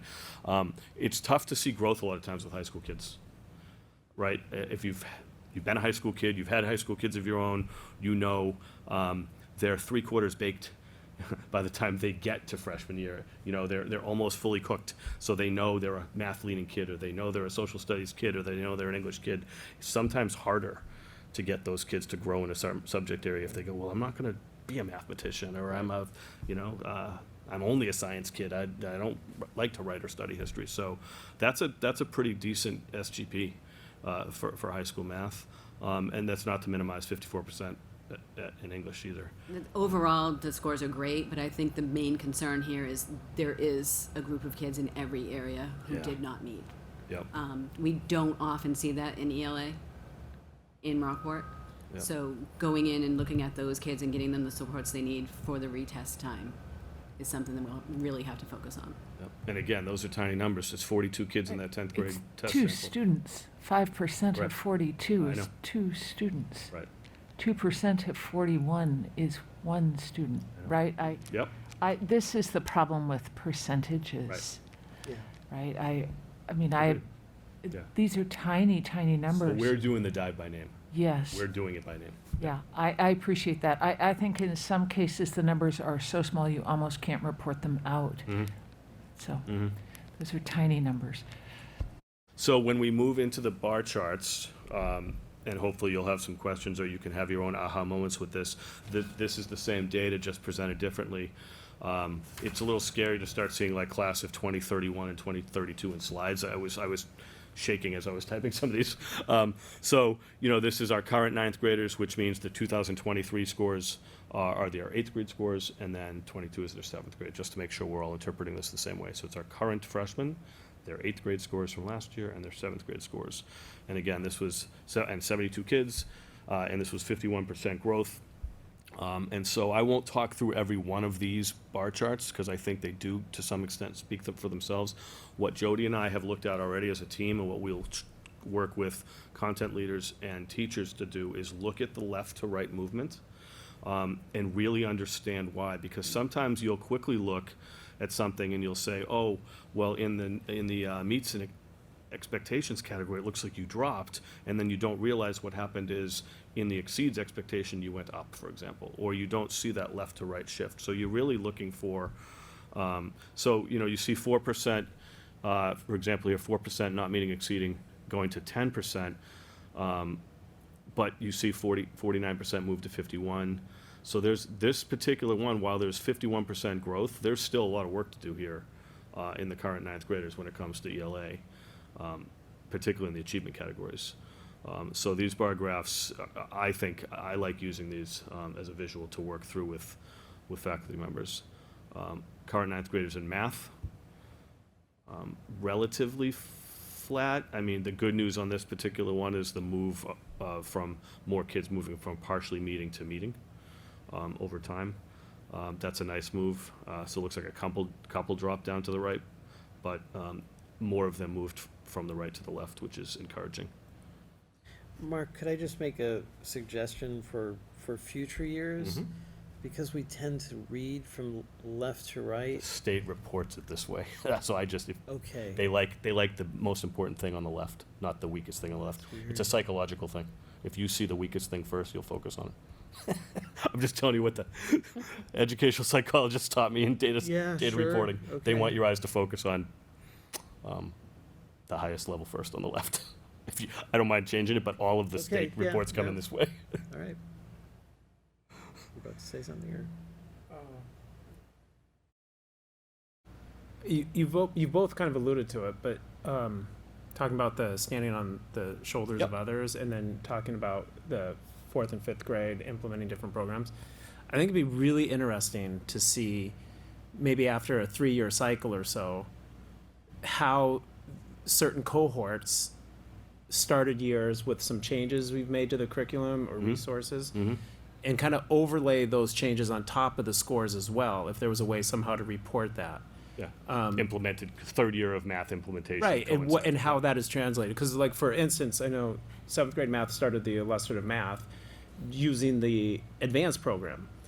And Correct. so you might not expect those, Results right away. those results to show up until 8th grade algebra, 9th grade, 10th grade even. So it might take some time for those to show up, and so they're not gonna be in that particular year. Yep. But when you talk about the growth of the child, Yep. it will get there, which is that's- really what it's, That's a good what we're suggestion. looking So at. on that last slide where we have Yeah. some next steps and some interpretation language, maybe in the future years, we can connect it to curriculum initiatives or professional development initiatives. That's actually a good idea. Yeah, this group was significantly impacted by the pandemic in the area of math. We had a much greater percentage of students meeting and exceeding, and then they came back to take the 22, and it was half passed at that point. So when we go down to our current eighth graders, again, you'll see some nice gains here where we have less students in the not meeting expectations and more moving left to right.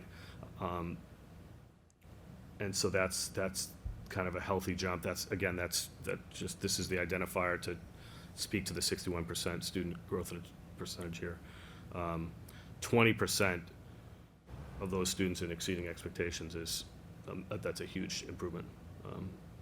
Particularly because we didn't lose gains moving from partially meeting to meeting as well on this slide. Same kids in math. I think, as someone who's only in his second year, what's interesting to me is I really feel good about the work we're going to do in ELA, and I'm confident in being able to predict success. I don't like saying stuff like that out loud too often, but we did it, right? This district, before I got here, did all of this work in looking at middle school and elementary math programming and responding to the needs of mathematics in the district, training teachers and investing. And now, 3-4 years after that, even during a pandemic, we see results. And I would suspect that the same thing will happen in ELA over time. It does take time. We see that it took 3 or 4 years to make this happen in some particular grade levels.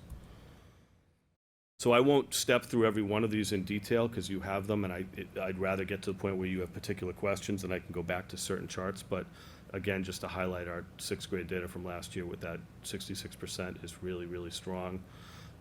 We had no kids, when those kids were in 5th grade, none of those kids were exceeding expectations. And that jumped to 14% in one school year. I rarely see something like that happen.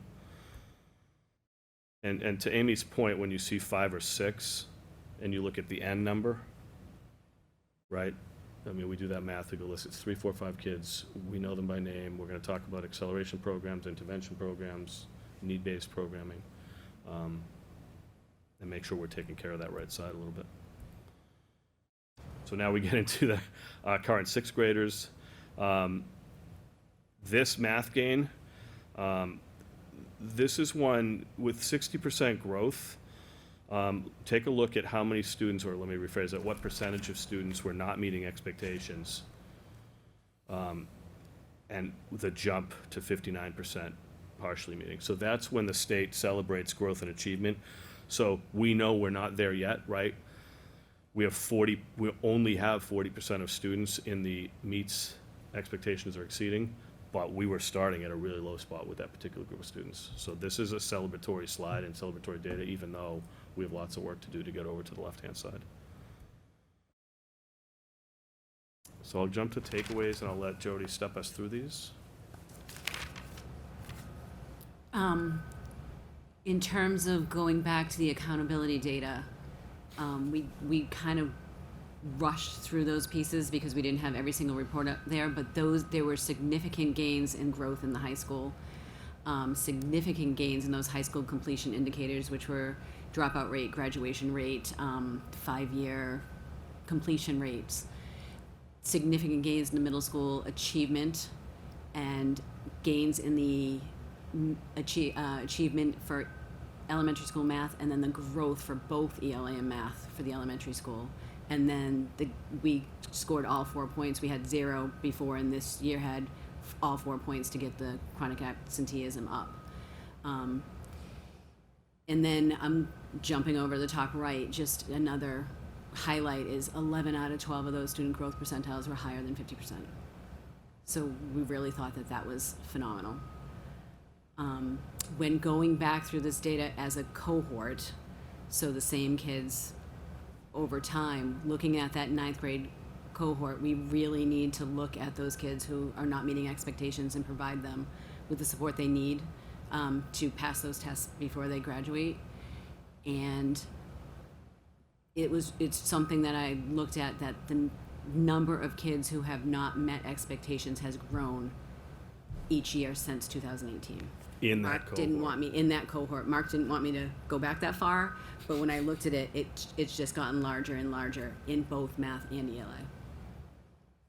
ELA. The current 8th grade, those were the ones I just highlighted when we were looking at it. They had a significant drop because of the pandemic, and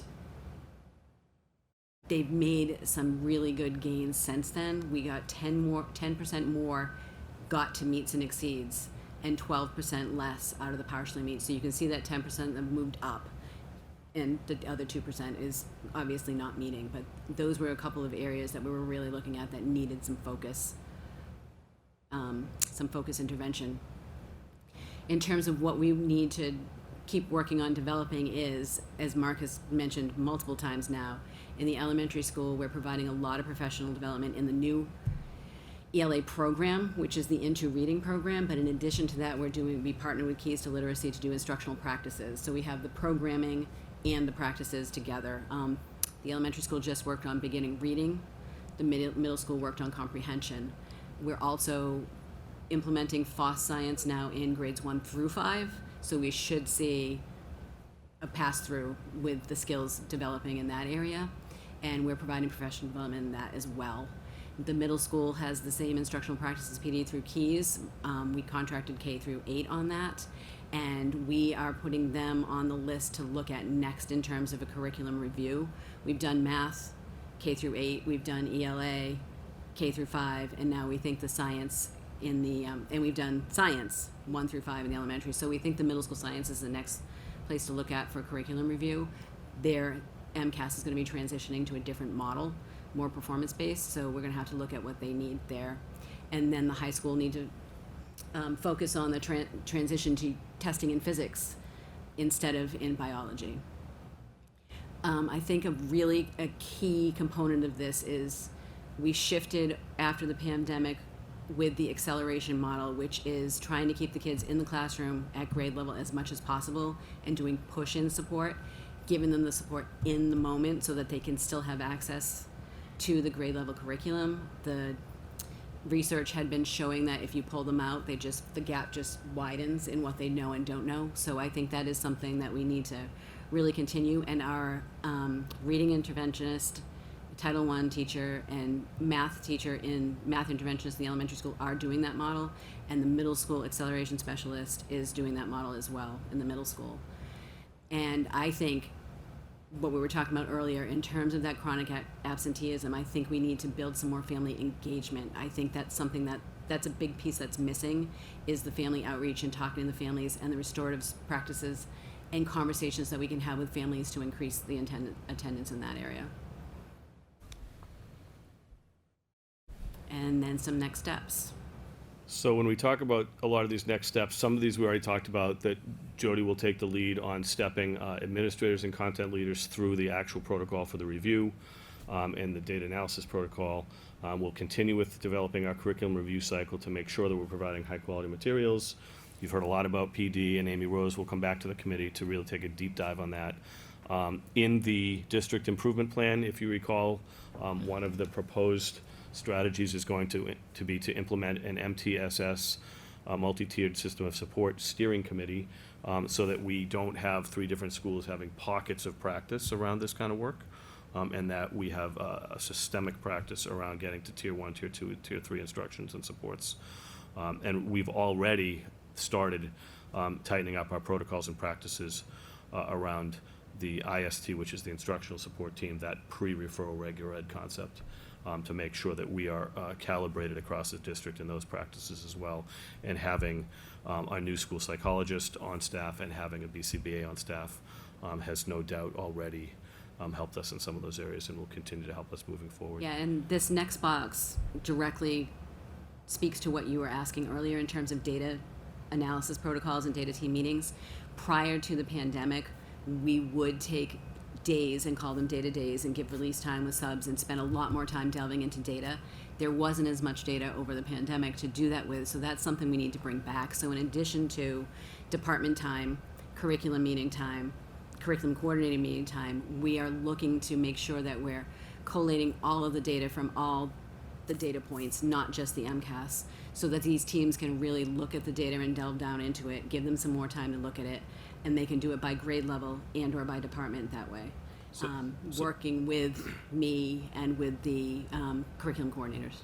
Jody talked about the changes in science that are coming our way. There's also a change in 8th grade civics. There is a movement to try to get an MCAS test for 8th grade civics, which does not exist now because that's the subject that does not get assessed at this point from the state. So why not assess another one? They're looking at an 8th grade civics pilot, which my understanding is it's going to be project-based and authentic. So I'm hoping I'm going to really like the direction they take us with civics. So we're already working with some of our middle school faculty to try to get involved in a potential pilot, or to at least get involved in learning about this and making sure we're the ready 8th for grade that. social studies teacher and I are both doing a training on this Perfect. this Soon. month, I think. Yeah. Soon. And then we won't go too deep into this, just to remind ourselves that MCAS is just one of many data sets. We are trying, and I think we're succeeding based on the data we presented tonight in pockets already, but we're trying to get back to that broad data-driven decision-making concept that many school districts had to pull back on during COVID. MCAS is one piece, but we do have a pretty good culture of progress monitoring with all of these other products and assessments in place. The question is how to get the best bang for our buck out of that data, and not overburdening teachers with data, but actually handing them the results of the data and coaching them through the next steps instructionally. And so that's where we don't need them to be data experts. We need them to be instructional experts and kid experts. And we need to make sure our administrators and our content leaders are more versed in the data dive. One note on that, with all of the new programs that are implemented in the elementary school, and they do have the ability to collect the data through the system, just about every team has written a goal, a student learning goal, around the area of the data that they're getting from either Into Reading or FOSS Science or the iReady Math. So it is beneficial to them to be using that to improve their practices. So there's a through line between observation, evaluation, goal setting, and ultimately student results. That's kind of nice to see. Thoughts? I just had a question for Jody about the data that they're getting from the FOSS and the iReady and all those things. Is that data that they're kind of getting from things the kids are already doing, as opposed to sort of more assessments added on. You know, No. like that. I just worry about, like, is there such a thing as assessment fatigue? If it's Yeah. not authentically embedded, yes. Yeah. Yeah, what these programs do is there's a diagnostic to get started. So it assesses where the students are at, and then there's a My Path program. I can't remember what it's called. It's Waggle in Into Reading and My Path and iReady. So when the students are having their independent time, or they're, you know, if they're broken up into groups, they can keep going at their own pace at their level. So those diagnostics and collecting that data is really important. And yes, it's the unit assessments that go along with the curriculum that's in the system, so the teachers can track where the progress is. And what's important when you talk about assessment fatigue is that to a child, it doesn't feel like now we're going to stop the learning activity and just be judged over here, because that's where kids of all levels shut down or don't That's what I react was well. kind of asking, So, sort of built yeah, in because or- it's built in, particularly the elementary model is a great example with stations and rotations, and it's how we do math, so to speak. And many of us, that wasn't how we did math, right? That we stopped, we got tested, we got judged, we did well or we didn't, and then we moved on and tried to survive the next level. So, that's how we were raised in public schools. So now that culture has shifted. We do talk about making sure this laundry list doesn't get so much longer that we have I think schools always have too much data, quite honestly, right? And some of these are things that we have to do. We have to use a screener in the younger grades to screen for dyslexia. We have to gather that progress monitoring data in the reading areas. For the grants we've done, we have to provide a lot of the data to the state to keep the grants that we've gotten for these programs. I really appreciate the focus on data, but I always hope we remember this old saying, data is not information, information is not knowledge, knowledge is not wisdom. And that's why I'm always happy to hear you talk about great staff development that's coming, time for people to get into each other's classrooms, because we can make ourselves blind from the data. It sounds like the state has a lot of it and requires us to do an awful lot of stuff. And so I hope the teachers hear us saying how much we appreciate great instruction and the strong relationships they build with students. That's what makes kids want to come to school every day. And those things are super important. I appreciate hearing you both say, we'll do the data dives so we can walk people through it. It's torturous to make a lot of people. It's really torturous for people. So I appreciate anything you do to get the salient points and help people along. And that's what we have curriculum coordinators for as well, because they set this stuff up like Mark and I have done with this, and that way their teams can just start looking at it and analyzing test items instead of looking at the numbers like that. But yeah, there's a lot of prep work that goes into it. So we've given you a lot of information. Contrary to the headline in the Boston Globe the day the data came out, the sky is not falling, the earth is not shattering in the world of MCAS. Yes, there are places in Massachusetts that are struggling more than others. Yes, there are children with each district that are struggling more than others. But I'm proud of the results this year. I rarely say that about standardized testing publicly. It doesn't mean we don't have room to grow. It doesn't mean we have areas and children we need to help succeed in a stronger way. But there are some celebratory moments that really make me feel like, as the instruction leader of the district, that the people I'm working with are really taking the charge and running forward and responding to curriculum initiatives, responding to professional development, responding to the hard work of looking at data, looking at kids by name and need. It is a difficult job to teach today. And so I thank the teachers for that work and for being thoughtful.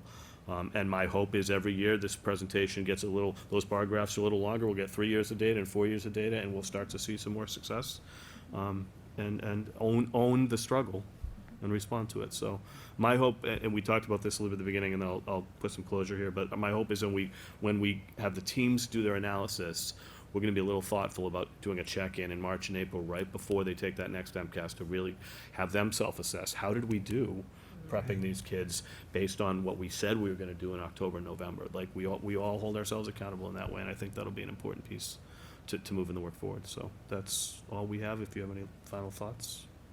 So, Mark, you had mentioned before that the teachers are kind of on pins and needles waiting for certain information to get released to them.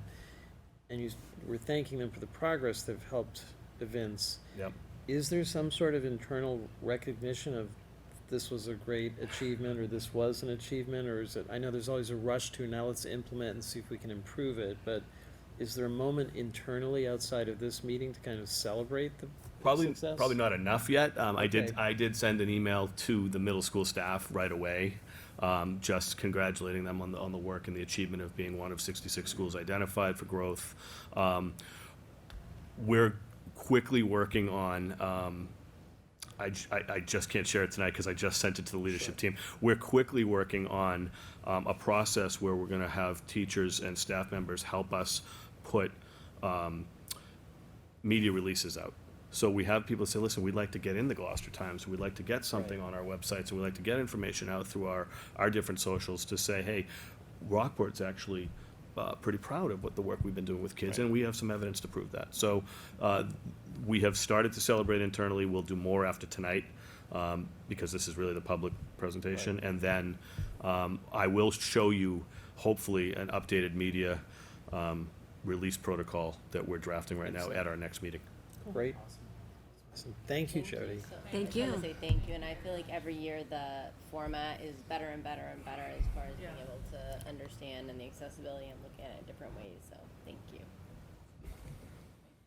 Now you can go home and rest.